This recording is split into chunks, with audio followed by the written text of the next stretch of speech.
Hey guys, in this video, I'll show you how to fix the issue where your Pinterest application is not working. So no matter what issue you're having, whether it's just not opening or it's not functioning correctly, this video is going to show you exactly how to fix that. So the first thing we need to do is just head over to the Pinterest application. And if you are able to access the application, we just need to head over to our profile icon in the bottom right hand side. Click on your profile in the top left, come down to privacy and data, and we need to scroll down and just select clear app cache. That's just going to go ahead and clear all of your app data, which can sometimes help resolve issues. And once you've done that, we're then going to come back to the previous window and we're just going to scroll down and hit the log out button here, and then we can try logging back into our account. Now, once you've done that, we're going to head over to the home screen on our phone, come over to the settings window, and from here we need to scroll down to general, head inside of iPhone storage, and then scroll down to locate the Pinterest application.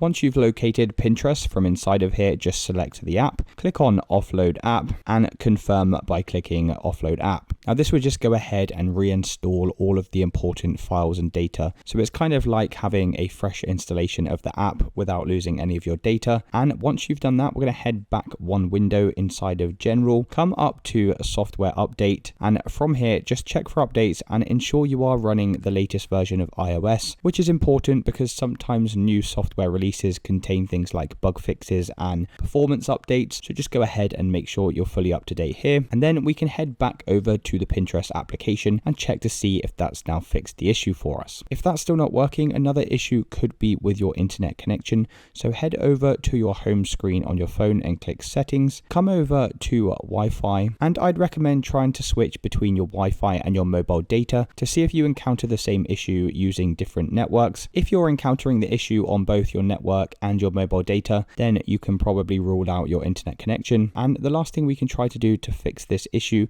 is just head back over to the settings menu, and this time we need to scroll all the way down to general, come down once more right to the bottom of this page, click on transfer or reset iPhone, click on reset at the bottom, and this time we're going to press reset network settings. Just follow the steps on the screen to reset all these settings. Now don't worry, all of your personal data will be unaffected by this. It's just going to go ahead and reset some important network settings, and once you've done that, once again we can head back over to the Pinterest application and you can check to see if that's now working. Let me know in the comments if this did or didn't work, and if you did find this video useful, then please drop a like and subscribe, and I'll see you in the next one.